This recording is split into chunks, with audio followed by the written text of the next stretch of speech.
Message भेजा था, मैं निकलने वाली हूँ और तुम? मैं भी निकलने के लिए तैयार हूँ, बस फर्क इतना है कि मैं हमेशा के लिए निकलने वाला हूँ। मुझे अचानक ये देखने का बहुत मन हुआ कि ग्राउंड पर उन कार्ड्स को हवा में उड़ता देखकर लिन चेनयू का रिएक्शन क्या हो। जब उसे पता चलेगा कि मैं देश छोड़कर जा चुका हूँ तो उसे कैसा फील होगा। लेकिन अफसोस, मैं वो सब नहीं देख पाऊंगा। आज के बाद लिन चेनयू से मेरा कोई लेना देना नहीं है। मैंने आराम से अपनी पैकिंग खत्म की, मुड़कर उस खाली रूम को देखा और फिर अपना फोन निकालकर लिन चेनयू के सारे नंबर्स और अकाउंट्स ब्लॉक कर दिए। ये सब करने के बाद मुझे इतनी शांति मिली जो मैंने पहले कभी फील नहीं की थी। मैंने अपना सूटकेस उठाया, मुड़कर दरवाजे से बाहर निकला और अपनी एक नई और बेहतरीन जिंदगी की तरफ कदम बढ़ा। 9 बजने में अभी 5 मिनट बाकी। स्क्वायर में इतनी भीड़ थी कि पैर रखने की भी जगह नहीं। यहाँ तक कि सिक्योरिटी गार्ड्स को भी ऑर्डर मेंटेन करने के लिए आना पड़ा। नीचे इतने सारे लोगों की भीड़ को देखकर मेरे रूममेट्स हैरान रह गए और खुशी से बातें करने लगे। इतने सारे लोग, इसका मतलब है जो भी होने वाला है वो तुरंत पूरे स्कूल में फैल जाएगा। ये अच्छा ही है, वरना चैन झू के जाने के बाद भी लोग पीठ पीछे उसके बारे में बातें करते रहेंगे। वो आपस में बातें कर ही रहे थे कि टाइम हो गया, 8:59 हो गए हैं, चैन झू पहुंच चुका होगा, जल्दी करो। जो कार्ड्स फेंकने वाले हैं और जो फोटोज क्लिक करने वाले हैं, सब रेडी हो जाओ। हमें चैन झू के फ्लाइट में बैठने से पहले उसे ये नजारा जरूर दिखाना है। उनकी बात खत्म होते ही 9 बजे का अलार्म बज उठा। 2 लड़के राइट और लेफ्ट साइड में अपनी पोजीशन पर खड़े हो गए और विंडो पर रखे उन कार्ड्स के ढेरों को हवा में उड़ा दी। पल भर में ही वो सफेद कार्ड 16 फ्लोर की छत से हवा में तैरते हुए नीचे गिरने लगे। स्क्वायर में खड़े किसी कमजोर नजर वाले स्टूडेंट ने चिल्लाकर कहा, देखो स्नो गिर रही है, और सबने अपना सिर ऊपर उठा लिया। जैसे ही वो कार्ड्स नीचे गिरने वाले थे, लोगों ने उन्हें पकड़ने के लिए छलांग लगाई, ये देखने के लिए कि आखिर उन पर क्या लिखा है। और स्क्वायर के बिल्कुल बीच में खड़ी लिन चेनयू भी अपना सिर उठाकर ऊपर देख रही थी। उसके साथ खड़ी लड़कियां भी इस नजारे को देखकर हैरान थी। वाओ, ये कितने सारे हैं, कम से कम 10,000 कार्ड्स होंगे। लू चेनझू ने सच में बहुत मेहनत की। अपनी सहेलियों की ये तारीफें सुनकर लिन चेनयू का दिल भी उम्मीदों से भर गया। उसने अपना हाथ ऊपर किया और एक कार्ड कैच कर ली। उसने चेहरे पर स्माइल के साथ उसे पलटा, लेकिन जैसे ही उसने उस पर लिखे वर्ड्स पढ़े, उसके चेहरे की स्माइल वहीं जम गई। उसके बगल में खड़ी सहेलियां उसे चिढ़ाने के लिए आगे आईं, लेकिन कार्ड पर लिखे वर्ड्स देखकर उनकी भी आंखें फटी रह गई और वो हकलाते हुए बोली, ये इम्पॉसिबल है, पक्का कोई गलती हुई है। वो उसे दिलासा देते हुए नीचे गिरे बाकी कार्ड्स उठाने लगी और लिन चेनयू को दिखाने लगी, लेकिन उन नए कार्ड्स पर भी बिल्कुल सेम चीज प्रिंट थी। लू चेनझू अब कभी लिन चेनयू को पसंद नहीं करेगा। अब सब लोग सच में घबरा गए थे। उन्होंने जल्दी से अपने बगल में खड़े लोगों के हाथ से कुछ कार्ड्स छीन लिए, लेकिन उन्हें पढ़ने के बाद उनके दिलों का डर और बढ़ गया। ये कैसे पॉसिबल है? क्या ये प्रपोजल है? ये क्या बकवास लिखी? कहीं किसी ने जानबूझकर गड़बड़ तो नहीं की है? वो लोग अभी भी बहाने बना ही रहे थे कि तभी भीड़ में खड़े बाकी लोगों के हाथ में भी कार्ड्स आ गए और वो जोर जोर से चिल्लाने लगे, लू चेनझू अब कभी लिन चेनयू को पसंद नहीं करेगा। अरे तो ये प्रपोजल नहीं था यार, सबको यहाँ बेवकूफ बनाकर बुलाया गया सिर्फ ये क्लियर करने के लिए। इतनी मेहनत से प्रमोशन किया,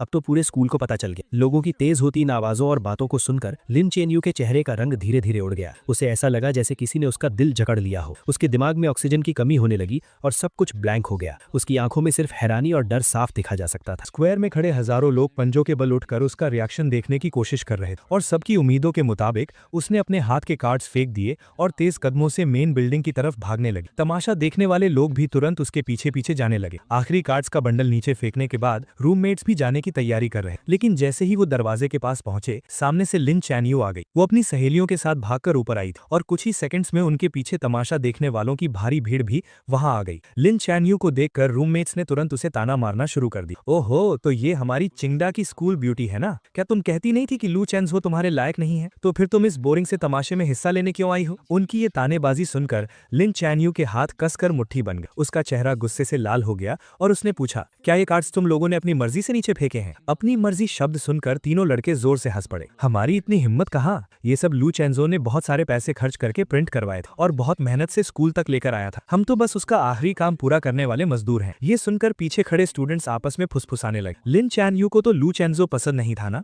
अब जब उस लड़के ने हार मान ली है तो ये इतनी बेचैन क्यों हो रही? तुम्हें क्या पता, नॉवेल्स की लैंग्वेज में इसे कहते हैं कि एक घमंडी लड़की का घमंड टूट गया है और अब वो अपने प्यार के पीछे भाग रही है। मुझे तो लगता है कि अगर वो अब रिग्रेट कर रही है तो वो इसी लायक है। जब उसने पहले 99 टाइम्स उसे इग्नोर किया तब वो क्या कर रही थी? लोगों की ये बातें लिन चैनयू के दिल में तीखे चाकुओं की तरह चुभ रही और उन्होंने उसके लंबे समय से चले आ रहे कॉन्फिडेंस को चकनाचूर कर दी। इन 2 सालों में उसे लगा था कि वो मुझे पूरी तरह समझती है और मेरे थॉट्स और एक्शंस को इजीली कंट्रोल कर सकती, और आखिर हुआ भी वैसा ही। मेरे पिछले 99 प्रपोजल्स बिल्कुल वैसे ही खत्म हुए थे जैसे उसने सोचा था। उसे लगा था कि 100th टाइम सब कुछ खत्म हो जाएगा और मेरे और उसके बीच एक परफेक्ट हैप्पी एंडिंग हो, लेकिन जब उसे लग रहा था कि वो पूरी तरह जीत चुकी है, मैंने पूरी दुनिया के सामने उसे सबसे बड़ा झटका दिया। अब वो पहले की तरह शांत और केयरलेस होने का नाटक नहीं कर पा रही। उसकी असलियत सबके सामने आ चुकी। लू चेनझू कहाँ है? प्रेसिडेंट सू ने उसके चेहरे को देखा।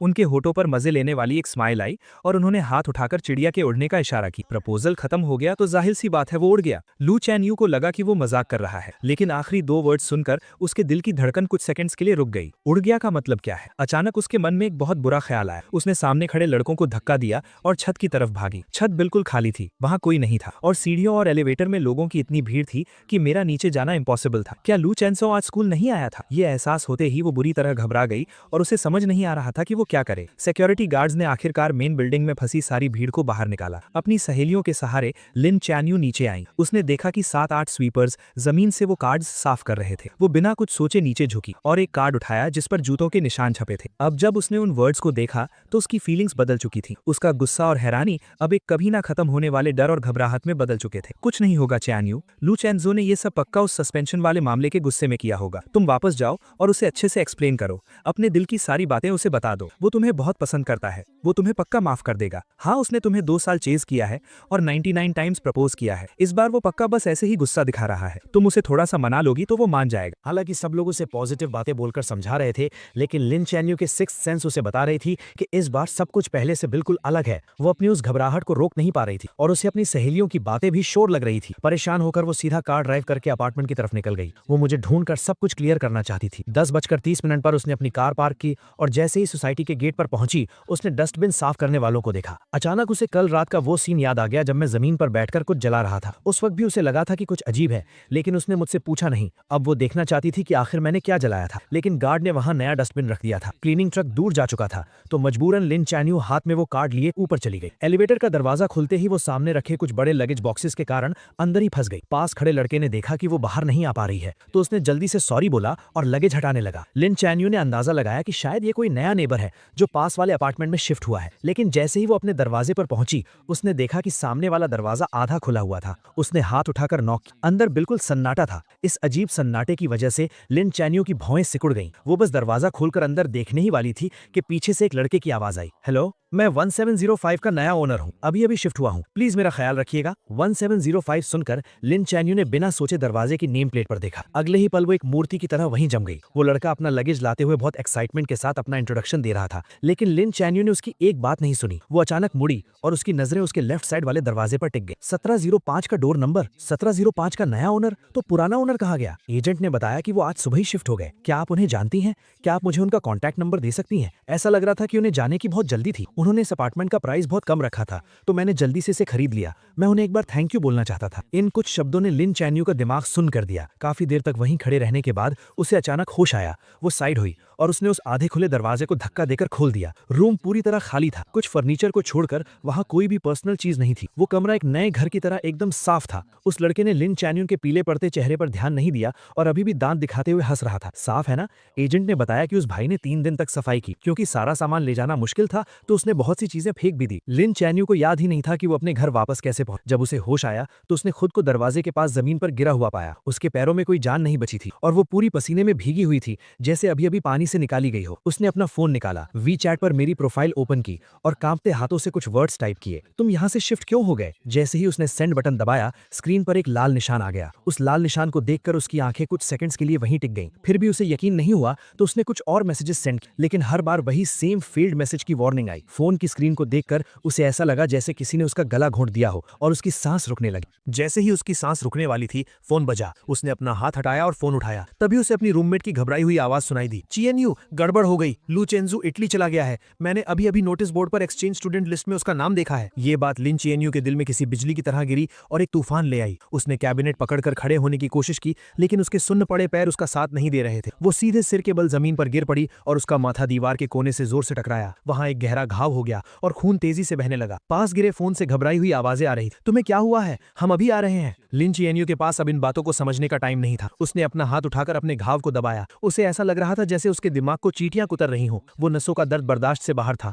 वो सिकुड़कर गोल हो गई और उसके गले से दर्द भरी कराह निकलने लगी। उसकी आंखों के सामने अंधेरा छा गया। पूरी तरह बेहोश होने से पहले उसके दिमाग में बस वही एक लाइन चल रही थी जिसे उसने आज ना जाने कितनी बार पढ़ा था और जो उसके दिल पर छप चुकी थी, लू चेंजू अब कभी लिन चीएनयू को पसंद नहीं करेगा। लिन चीएनयू को बहुत गहरी चोट आई थी। किस्मत से उसकी जान बच गई लेकिन उसे आईसीयू में एडमिट करना पड़ा। जब उसे होश आया तो उसे पता चला कि 3 दिन बीत चुके हैं। उसकी सहेलियों ने उसके बेड के पास खड़े होकर चैन की सांस ली और फिर उसे बताने लगी कि उसके बेहोश रहने के दौरान क्या क्या हुआ था। जो खबर उन्हें मिली थी उसके हिसाब से लू चेंजू 3 दिन पहले ही इटली पहुंच चुका था, लेकिन अभी तक उसके एडमिशन की फॉर्मेलिटीज पूरी नहीं हुई थी। सुना है कि लिस्ट पब्लिक होने के बाद किसी ने स्कूल में उसकी कंप्लेन कर दी कि उसने अभी कुछ टाइम पहले एग्जाम में चीटिंग की थी, इसलिए उसका एक्सचेंज प्रोग्राम कैंसिल कर देना चाहिए। अगर उसका प्रोग्राम कैंसिल हो गया तो उसे पक्का वापस आना पड़ेगा। चीएनयू, तुम टेंशन मत लो, वो कहीं भाग नहीं सकता। लिन चीएनयू का दिल जोर से धड़कने लगा और उसकी आंखें फटी की फटी रह गईं। वो अभी इस शॉकिंग न्यूज से बाहर भी नहीं आ पाई थी कि दरवाजे पर नॉक हुआ। एक रूममेट भागकर दरवाजा खोलने गई और बाकी तीनों हैरानी से देखने लगी। उन्होंने देखा कि फेमस प्रोफेसर जांग बहुत गुस्से में अंदर आए। उन्होंने बेड पर लेटी लिन चीएनयू की तरफ एक नजर देखा। उनका वो बिना कुछ कहे डराने वाला ऑरा ऐसा था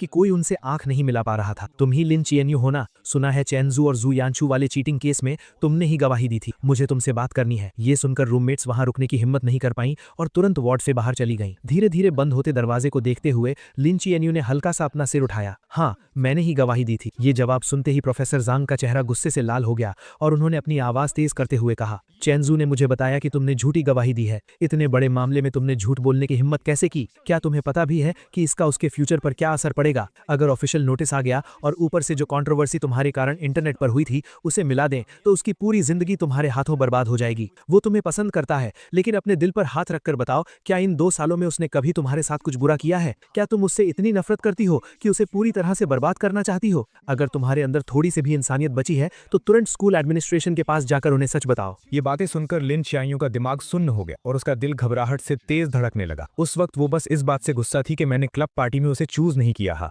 वो बस मुझे माफी मांगने पर मजबूर करना चाहती थी, इसलिए उसने टीचर जाओ से झूठ बोला था। उसने कभी सपने में भी नहीं सोचा था कि इसके इतने बड़े कॉन्सिक्वेंसेस हों। उसने अपने माथे की चोट की परवाह किए बिना स्ट्रगल करके उठने की कोशिश की ताकि वो प्रोफेसर जैंग के साथ स्कूल जाकर सच बता सके। जैसे ही वो दोनों वार्ड से बाहर निकले, हॉस्पिटल स्टाफ ने उन्हें रोक लिया। डॉक्टर्स उसे जाने नहीं देना चाहते थे और उसे समझाने लगे, लेकिन उसने किसी की एक नहीं सुनी और स्कूल जाने की जिद पकड़ ली। प्रोफेसर जैंग ने पहले ही डिसिप्लिनरी कमेटी के हेड को कांटेक्ट कर लिया था। लिन चियाओ ने डिजाइन कॉलेज के डीन और टीचर जाओ के सामने मान लिया कि चीटिंग जो यानचू ने की थी। जो यानचू को बिल्कुल उम्मीद नहीं थी कि वो अचानक ऐसे पलट जाएगी। वो तुरंत घबरा गई और रोते हुए बोलने लगी कि उसने कुछ नहीं किया। टीचर जाओ को भी उम्मीद नहीं थी कि वो अपनी गवाही ऐसे बदल देगी, इसलिए उन्हें समझ नहीं आ रहा था कि वो किस पर ट्रस्ट करें। लिन चियाओ ने एकदम कोल्ड फेस के साथ अपना फोन अनलॉक किया और एक फोटो निकाली। ये एक लेटर है जो यानचू ने पहले मुझे अपने हाथों से लिखा था। थोड़ी देर में मेरे फैमिली मेंबर्स इसका ओरिजिनल डॉक्यूमेंट लेकर आ जाएंगे। आप इस लेटर की हैंडराइटिंग और उस चीट शीट की हैंडराइटिंग मैच कर सकते हैं। ये सुनकर जो यानचू फूट फूट कर रोने लगी। चियाओ, मैं यानचू हूं। क्या तुम भूल गई कि हम साथ बढ़े हुए हैं?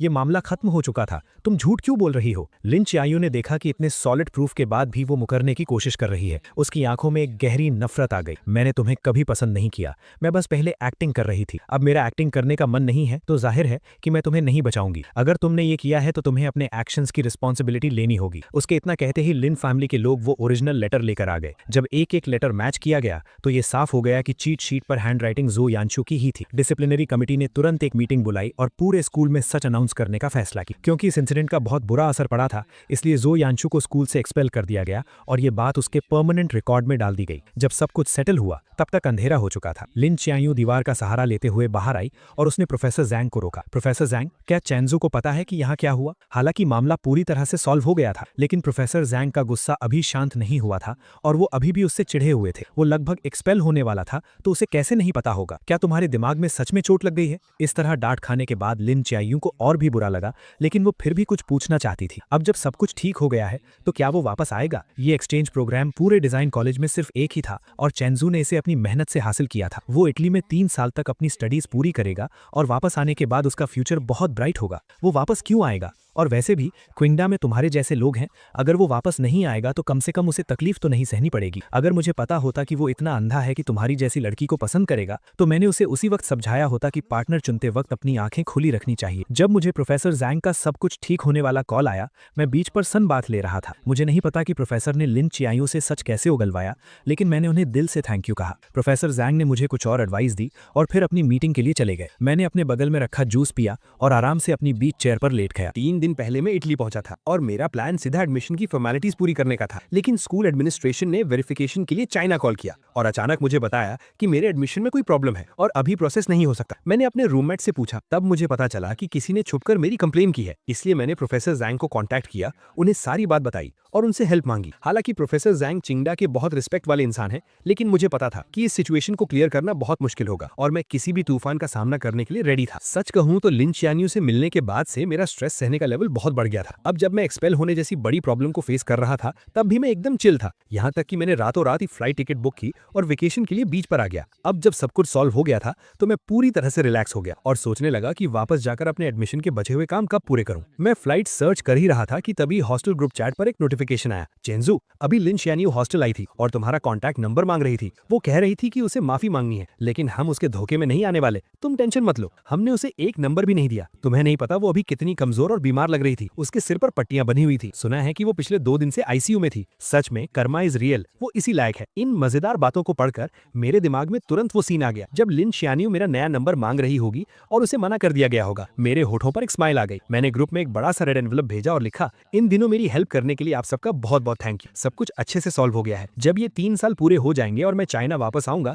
तो मैं आप सबको ट्रीट दूंगा और पर्सनली थैंक यू कहूंगा। मिलान वापस जाने की सबसे अर्ली फ्लाइट बुक करने के बाद मैंने अंगड़ाई ली और खड़ा हो गया। मैं उस सॉफ्ट बीच पर चलते हुए अपने होटल की तरफ जाने लगा। इस बार एडमिशन का प्रोसेस एकदम स्मूथली हो गया, कोई प्रॉब्लम नहीं। मैंने अपने हाथ में ऑफिशियल स्टैंप लगे डॉक्यूमेंट्स और अपना नया स्टूडेंट आईडी कार्ड देखा और मेरे चेहरे पर एक सेटिस्फैक्शन वाली स्माइल आ गई। क्या आप हॉस्टल में रहेंगे या अपना अपार्टमेंट ढूंढेंगे? मैंने पहले ही एक अपार्टमेंट ढूंढ लिया है। मुझे इंटरनेशनल स्टूडेंट्स वाले क्राउडेड हॉस्टल्स में रहना पसंद नहीं है, इसलिए मैंने आने से पहले ही स्कूल के पास एक छोटा सा अपार्टमेंट खरीद लिया था। मैं तुरंत अपना लगेज लेकर वहां चला गया। वहां पहुंचने के बाद मैंने अपने सामने सीढ़ियां देखी और अपने भारी सूटकेस को उठाने की कोशिश की और एक लंबी सांस ली। मैं सोच ही रहा था कि क्या मुझे पैसे देकर किसी से हेल्प लेनी चाहिए कि तभी एक बहुत ही खूबसूरत लड़की मेरे पास आई। उसने इंग्लिश में मुझसे पूछा कि क्या मुझे हेल्प चाहिए। मैंने जल्दी से सिर हिलाकर हाँ कर दी। उस खूबसूरत लड़की ने मेरा लगेज उठाने में हेल्प की और हम सीढ़ियां चढ़ने लगे। रास्ते भर हम बातें करते रहे।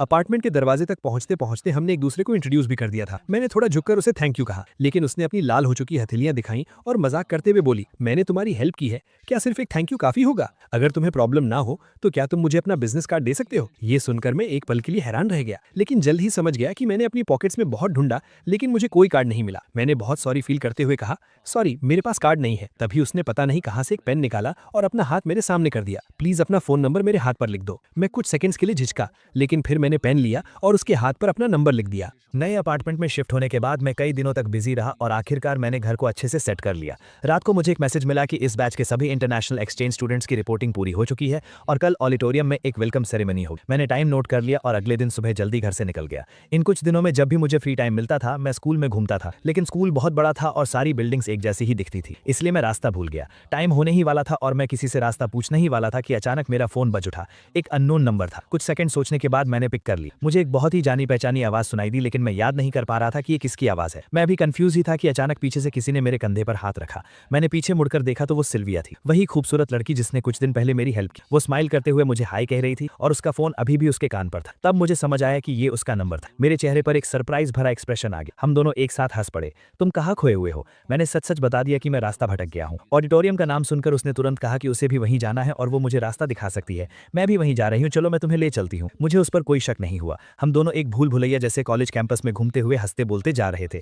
करीब 10 मिनट चलने के बाद सिल्विया ने सामने वाली बिल्डिंग की तरफ इशारा करते हुए कहा, हम पहुंच गए। मैंने अपना फोन निकालकर चेक किया और वो बिल्डिंग बिल्कुल वैसी ही लग रही थी जैसी एलुमनाई ने फोटो में भेजी थी। मैंने जल्दी से हाथ हिलाकर सिल्विया को थैंक यू कहा। ये वेलकम सेरेमनी 2 घंटे तक चली। जब मैं ऑडिटोरियम से बाहर आया तो मेरी कमर दर्द करने लगी। मैं सोच ही रहा था कि लंच कहाँ करूं, तभी अचानक मेरे सामने कोई आ गया। सिल्विया ने स्माइल करते हुए मुझे हाय कहा और मेरे लंच प्लान के बारे में पूछा। मैं खुद इस बात को लेकर परेशान था। उसने मेरी परेशानी समझ ली और एक रेस्टोरेंट सजेस्ट करते हुए मुझे साथ चलने के लिए इनवाइट किया। मैं मान गया और उसके साथ स्कूल से बाहर निकल गया। जब हम रेस्टोरेंट के दरवाजे पर पहुंचे तब मैंने देखा कि ये एक चाइनीज रेस्टोरेंट है। मेरी आंखों में थोड़ी हैरानी दिखी। क्या तुम मुझे चाइनीज फूड खिलाना चाहती हो? क्या तुम्हें ये खाना पसंद आएगा? मैंने सुना है कि तुम लोगों को यहाँ का खाना जल्दी सूट नहीं करता। मैं चाहती थी कि आज हमारा लंच बहुत अच्छा रहे और मैं भी चाइनीज फूड ट्राई करना चाहती थी, इसलिए मैंने ये रेस्टोरेंट सेलेक्ट किया। मुझे उम्मीद नहीं थी कि वो इतनी केयरिंग होगी, इसलिए मैं उसकी बात टालना नहीं चाहता था। तो ठीक है, यही रेस्टोरेंट सही रहेगा। मैं भी यहाँ का होस्ट ही हूँ, तो ये मील मेरी तरफ से होगा। मुझे उम्मीद है कि तुम्हारा पहला चाइनीज फूड एक्सपीरियंस बहुत अच्छा रहेगा। हम बातें करते हुए रेस्टोरेंट के अंदर गए और एक सीट ढूंढकर बैठ गए। सिल्विया के चीयरफुल और पुनाइट नेचर की वजह से हमारा लंच बहुत मजेदार रहा। हमने ईस्ट और वेस्ट के कल्चर डिफरेंसेस के बारे में बात और स्कूल में होने वाली मजेदार चीजों पर डिस्कस किया।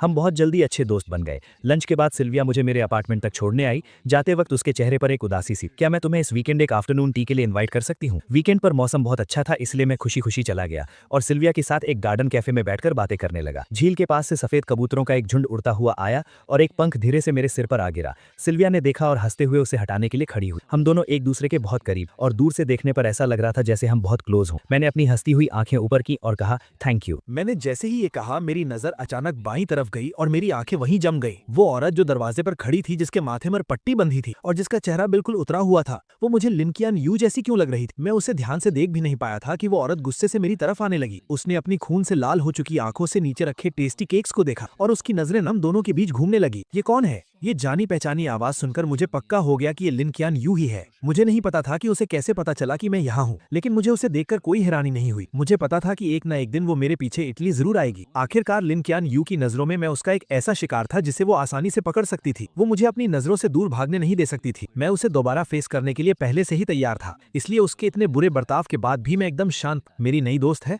कोई काम है क्या? दोस्त? कैसी दोस्त? तुम्हारी गर्लफ्रेंड है ना? आखिरी कुछ शब्द लिन कियान यू ने दांत पीसते हुए कहे। उसने कभी सपने में भी नहीं सोचा था कि वो इतनी बुरी चोट के साथ हजारों मील दूर मुझे सब कुछ सच बताने आएगी और मुझे किसी और लड़की के साथ डेट करते हुए देखेगी। तुम्हें विदेश आए हुए कुछ ही दिन हुए हैं और तुमने नई लड़की ढूंढ ली। क्या तुम वो नहीं हो जिसने 2 साल तक मुझे प्यार किया और 99 टाइम्स रिजेक्ट होने के बाद भी हार नहीं मानी? क्या ये तय नहीं हुआ था कि 100 टाइम हम साथ होंगे? वो अपनी बात से क्यों मुकर गया? तुमने अपने वादे तोड़ दिए। मैंने उसे कुछ भी बोलने का मौका नहीं दिया। पुरानी बातें दोबारा छेड़ने का कोई फायदा नहीं है। तुम्हारे पीछे भागना सच में कोई इज्जत की बात नहीं थी। अगर मैं भूल गया तो क्या हुआ? क्या मुझे भूल नहीं जाना चाहिए था? तुम्हारे पास इस खूबसूरत चेहरे के अलावा और कुछ भी नहीं है। अब मुझे तुम में कोई इंटरेस्ट नहीं है और मैं कुछ नया ट्राई करना चाहता हूँ। क्या इसके लिए भी मुझे तुमसे परमिशन लेनी पड़ेगी? मेरी इन बातों ने लिन कियान यू की बोलती बंद कर दी। वो मुझे हैरानी से देखने लगी। उसकी आंखों में सिर्फ शक था। चेंसू, इन कुछ दिनों में तुम्हारे साथ क्या हुआ है? हमने तो तय किया था ना। इन दिनों मेरी लाइफ बहुत अच्छी चल रही है। मैं अच्छा खा रहा हूँ, पी रहा हूँ, अच्छी नींद ले रहा हूँ और तुम्हारी मेहरबानी से मेरे पास घूमने का भी टाइम है। लेकिन तुम्हारे अचानक आ जाने से मुझे बहुत गुस्सा आ रहा है। अगर तुम्हें मेरी बात समझ आ रही है तो प्लीज इस कैफे से बाहर चली जाओ। सच कहूं तो तुम मेरी और इस ब्यूटीफुल लेडी की डेट खराब कर रही हो। ये कहते वक्त मेरा टोन एकदम हल्का था, जैसे मैं जो कह रहा हूं वो बिल्कुल नॉर्मल बात हो। मेरे इस कोल्ड एटीट्यूड को देखकर लिन कियान यू का पहले से उतरा हुआ चेहरा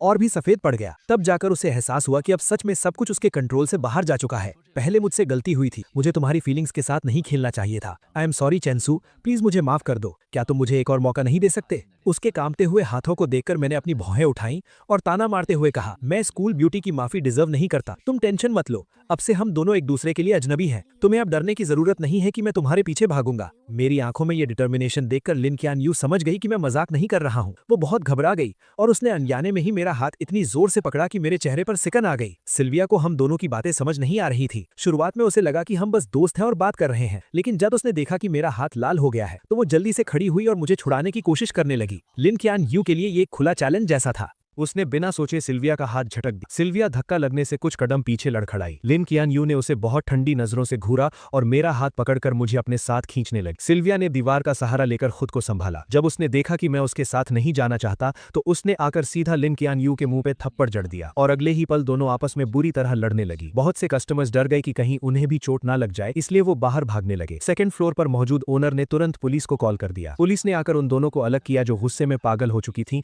और दोनों को पुलिस स्टेशन ले गई। लिन कियान यू के सिर की पट्टी खुल गई थी, जिससे उसका वो भयानक घाव दिखने लगा था। उसे देखकर पुलिस को भी डर लग रहा था और उन्हें लगा कि सिल्विया एक बीमार इंसान के साथ मारपीट कर रही थी। सिल्विया बार बार खुद को डिफेंड कर रही थी और चोट खाई लिन कियान यू भी पीछे नहीं हट रही थी। वो जिद कर रही थी कि पहले सिल्विया ने हाथ उठाया था। दोनों काफी देर तक बहस करती रहीं। पुलिस के कान पक गए, लेकिन उन्हें समझ नहीं आया कि किसकी गलती है। आखिरकार हार मानकर उन्हें इकलौते चश्मदीद गवाह यानी मुझसे पूछना पड़ा, क्या आप बता सकते हैं कि वहां असल में क्या हुआ था? ये सवाल सुनते ही दोनों तुरंत मुड़ी और बहुत उम्मीद से मेरी तरफ देखने लगी। मैंने बिना किसी झिझक के अपना हाथ उठाया, लिन कियान यू की तरफ इशारा किया और कहा, पहले इसी ने उसे धक्का दिया था। ये सुनकर लिन कियान यू वहीं जम गई। उसे यकीन नहीं हो रहा था कि मैं उसके खिलाफ गवाही दूंगा। उसकी आवाज कांप रही थी। मैंने तो बस उसे हल्का सा धक्का दिया था, पहले थप्पड़ उसने मारा था। चेंजो, तुम ऐसा क्यों कर रहे हो? बात यहीं रुक गई। लिन कियान यू के दिमाग की बत्ती जली और उसे एक झटके में समझ आ गया कि मैंने ऐसा क्यों कहा। वो मुझसे बदला ले रहा था। वो चाहता था कि मैं भी बिना किसी गलती के झूठे इल्जाम सहने का दर्द फील करूं। ये बात समझ आने के बाद वो एक शब्द भी नहीं बोल पाई। पुलिस को चाइनीज समझ नहीं आ रही थी तो उन्होंने मुझसे ट्रांसलेट करने को कहा। मैंने सीधा सीधा हमारे रिश्ते से पल्ला झाड़ लिया। मैं सिल्विया के साथ लंच कर रहा था और ये अचानक वहां आकर तमाशा करने लगी। ये मेरी मर्जी के खिलाफ मुझे जबरदस्ती वहां से ले जाना चाहती थी और फिर इसने धक्का दे दिया, जिसकी वजह से इन दोनों में लड़ाई शुरू हो गई। लिन कियान यू के दिल में बची हुई आखिरी उम्मीद भी पूरी तरह टूट गई। उसने अपना मुंह खोला और एक बेजान फटी हुई आवाज में पूछा, क्या तुम अब कभी मेरी साइड नहीं लोगे? मैंने तिरछी नजरों से उसे देखा और एक ठंडी स्माइल के साथ कहा, मैं एक सच्चा इंसान हूं, मैं हमेशा सिर्फ सच का साथ दूंगा। लिन कियान यू ने फिर भी हार नहीं मानी और एक और सवाल पूछा, अगर आज उसने मुझे पहले धक्का दिया होता तो क्या तुम तब भी सच बोलते? क्या ये भी पूछने वाली बात है? मेरा तुमसे कोई लेना देना नहीं है। क्या हम इतने क्लोज हैं? सिल्विया अभी छोटी है और बहुत सेंसिटिव है। मैं जाहिर सी बात है अपनी दोस्त का ही साथ दूंगा। ये बात बोलकर मुझे कोई फर्क नहीं पड़ा कि उसका रिएक्शन क्या था। मैं मुड़ा और वहां से चला गया। मेरी गवाही और तुरंत मंगवाई गई सीसीटीवी फुटेज की वजह से सच जल्दी ही सबके सामने आ गया। एक फॉरेन नेशनल होने के बावजूद तमाशा करने के जुर्म में लिन कियान यू को हिरासत में ले लिया गया। मैंने सिल्विया के बाहर आने का वेट किया और उसे थैंक यू कहने के साथ साथ सॉरी भी कहा। उसने हाथ हिलाते हुए कहा कि उसे इन छोटी मोटी चोटों से कोई फर्क नहीं पड़ता। उल्टे उसने कहा कि आज की डेट खराब हो गई, इसलिए वो अगले हफ्ते फिर से मिलना चाहती है। मैंने बहुत ध्यान से सोचा। हालांकि सिल्विया सच में बहुत खूबसूरत है, लेकिन आज जो कुछ भी हुआ उसे देखकर मुझे लगा कि वो अभी उतनी समझदार और मैच्योर नहीं है। मुझे पता था कि लिन कियान यू इतनी आसानी से हार नहीं मानेगी और मैं सिल्विया को इसमें घसीटना नहीं चाहता था और ना ही दोबारा पुलिस स्टेशन के चक्कर लगाना चाहता था। मैं समझ सकता था कि सिल्विया के दिल में मेरे लिए कुछ फीलिंग्स थी, लेकिन अब मैं इमोशंस में बहकर फैसले नहीं लेता, इसलिए आखिर में मैंने पोलाइटली मना कर दिया। अगले 15-20 दिनों तक मुझे लिन क्वान यू कहीं नहीं दिखी। मेरी लाइफ फिर से ट्रैक पर आ गई। बाद में सिल्विया ने मुझे 2 बार और इनवाइट किया, लेकिन मेरे मना करने के बाद हमारा रिश्ता वहीं खत्म हो गया। मुझे इस थोड़े टाइम के कनेक्शन के टूटने का कोई दुख नहीं। इस विदेश में मुझे थोड़ी बहुत कुकिंग आती थी, इसीलिए मैं जल्दी ही इंटरनेशनल स्टूडेंट्स के ग्रुप में मिक्स हो गया। जब मैं लिन क्वान यू नाम के इंसान को लगभग भूलने ही वाला, वो अचानक फिर वापस आ गई। वो स्कूल में गुलाब और गुब्बारों से भरी एक गाड़ी लेकर आई और मेरा रास्ता रोक लिया। चारों तरफ से लोग हैरानी से देख रहे थे और मुझे समझ नहीं आ रहा था कि मैं क्या कहूं। लिन क्वान यू को मेरे एक्सप्रेशन से कोई फर्क नहीं पड़ा। उसने सीधे अपने दिल की बात कह दी, चेंजो, अगर मैं भी 100 टाइम्स तुम्हें प्रपोज करूं तो क्या तुम मुझे एक और मौका दोगे? अगर मैं कुछ महीने पहले वाला इंसान होता तो ये बातें सुनकर खुशी से रो पड़ता, लेकिन अब मुझे कोई फर्क नहीं पड़ा, बल्कि ये सुनकर मेरे रोंगटे खड़े हो गए। कितना चीप ड्रामा है और कितने क्रिंजी डायलॉग्स हैं। उस वक्त मुझ पर कौन सा भूत सवार था कि मैंने सबके सामने इतनी बार उसे ऐसे प्रपोज किया था। उन पुरानी बातों को याद करके मुझे दुख नहीं होता, बल्कि खुद पर शर्म आती है कि मैंने ये सब कैसे किया। इस वक्त मेरे सामने खड़ी लड़की क्या कह रही थी, मैंने एक वर्ड भी नहीं सुना। काफी देर तक कोई जवाब ना मिलने पर लिन क्वान यू और घबराने लगी। वो बेचैन हो गई और टेंशन में मेरी तरफ देखने लगी। मैंने सीधा उसकी नजरों को इग्नोर किया, पीछे मुड़ा और दूर खड़े लोगों को हाथ हिलाकर बुलाया, हाय गुचिंग शुए, गुसीची, तुम लोग कहाँ जा रहे हो? लिन क्वान यू ने मेरी नजरों का पीछा किया, तब उसे समझ आया कि मैं किसी और से बात कर रहा हूँ। ये देखकर लिन क्वान यू का दिल जैसे जम सा गया। लिन क्वान यू, चेंजो, बात अभी पूरी भी नहीं हुई थी कि गुचिंग शुए नाम की वो लड़की मेरे पास आई। उसकी आवाज बहुत फ्रेंडली थी। हम कैंपिंग पर जाने का प्लान कर रहे हैं चेंजो, क्या तुम भी चलोगे? मौसम बहुत अच्छा था, वीकेंड का कोई प्लान नहीं था और सामने एक बहुत बड़ी मुसीबत खड़ी थी। मेरे पास मना करने का कोई रीजन नहीं था, इसीलिए मैं तुरंत राजी हो गया। मैंने हंसते हुए उससे आज रात के प्लान्स के बारे में पूछा। हम दोनों ने लिन क्वान यू की तरफ मुड़कर भी नहीं देखा, बस आपस में बातें करते हुए कैंपिंग ग्रुप में शामिल हो गए। हम सबको दूर जाता देखकर लिन क्वान यू का चेहरा बुरी तरह सफेद पड़ गया। उसने अपनी मुट्ठी कस ली और गुचिंग शुए को बहुत जलन और नफरत भरी नजरों से देखने लगी। लिन क्वान यू हमारे पीछे पीछे शहर से बाहर तक आ गई। नदी के उस पार से वो साफ देख सकती थी कि हमारे बीच क्या हो रहा है। 7-8 इंटरनेशनल स्टूडेंट्स मिलकर पार्टी कर रहे थे और बहुत खुश लग रहे। वो हमारे बीच नहीं आ सकती थी, इसीलिए वो दूर से ही देखती रही, लेकिन मुझे जितना देखती उसका दिल उतना ही भारी होता जा रहा था। मैं जो कुछ भी कर रहा था, वो गुचिंग शुए नाम की लड़की हमेशा मेरे आसपास ही थी। मेरे और उसके बीच कभी भी 10 कदम से ज्यादा की दूरी नहीं हुई और हम लगातार करीब आ रहे थे। ये क्लोजनेस बाकी लोगों जैसी नॉर्मल नहीं थी। ये देखकर लिन क्वान यू की आंखें जलन से लाल हो रही थी और उसका बस नहीं चल रहा था कि वो आकर सीधा मुझे वहां से खींच ले जाए, लेकिन उसे अच्छे से पता था कि अगर उसने ऐसा कुछ किया तो मुझे बहुत गुस्सा आएगा। वो नहीं चाहती थी कि हमारा रिश्ता और खराब हो, इसीलिए वो आग में घी डालने वाला कोई काम नहीं कर सकती थी। उसे अपने दिल को जला रही उन सभी फीलिंग्स को दबाना पड़ा और खुद को काम रहने के लिए मनाना पड़ा। उसने लगातार 6 घंटे तक सब कुछ बर्दाश्त किया। धीरे धीरे अंधेरा होने लगा। हमने बॉनफायर जलाई और बहुत मजे से पार्टी कर रहे थे। वहां बहुत शोर था और मुझे इतनी आवाज की आदत नहीं थी, इसलिए मैं ताजी हवा खाने अकेले नदी के पास चला गया। मौका देखकर लिन क्वान यू मेरे पास आ गई। चेंजो, मुझे तुमसे कुछ बात करनी है। आज मेरा मूड बहुत अच्छा था, लेकिन फिर भी मुझे उसे देखकर अच्छा नहीं लग रहा था, इसलिए मेरी टोन थोड़ी रूखी थी। सॉरी, मुझे कुछ नहीं सुनना। ये बोलकर मैं जाने ही वाला था कि लिन क्वान यू घबरा गई। उसने सीधा मेरा हाथ पकड़ लिया। उसकी आंखों में एक रिक्वेस्ट थी, मुझे बस कुछ मिनट्स दे दो। चेंजो, कुछ बातें हैं जो मैं बहुत पहले से कहना चाहती थी। ये सुनकर मैंने आखिरकार सिर उठाकर उसकी तरफ देखा। मेरा एक्सप्रेशन बहुत अजीब था। बहुत पहले से क्या बात? कहीं ये वो बकवास तो नहीं कि तुम्हें मुझसे 2 साल पहले ही लव एट फर्स्ट साइट हो गया था? आखिरी बात कहते हुए मेरी आवाज में एक मजाक उड़ाने वाला टोन था। लिन कैनियो को लगा जैसे उस पर बिजली गिर गई हो और वो सुन्न पड़ गई। उसने कभी सपने में भी नहीं सोचा था कि वो सीक्रेट जो उसने इतने अच्छे से छुपा कर रखा था वो मेरे मुंह से सुनेगी। मुझे कोई फर्क नहीं पड़ा कि वो कैसा फील कर रही है। मेरे चेहरे पर वो ताने वाली स्माइल और गहरी हो गई। लिन कैनियो, जरा खुद सोचो, जो तुम बोल रही हो, मेरी बात छोड़ो, क्या कोई और इंसान, यहाँ तक कि तुम खुद भी इस बात पर यकीन करोगी?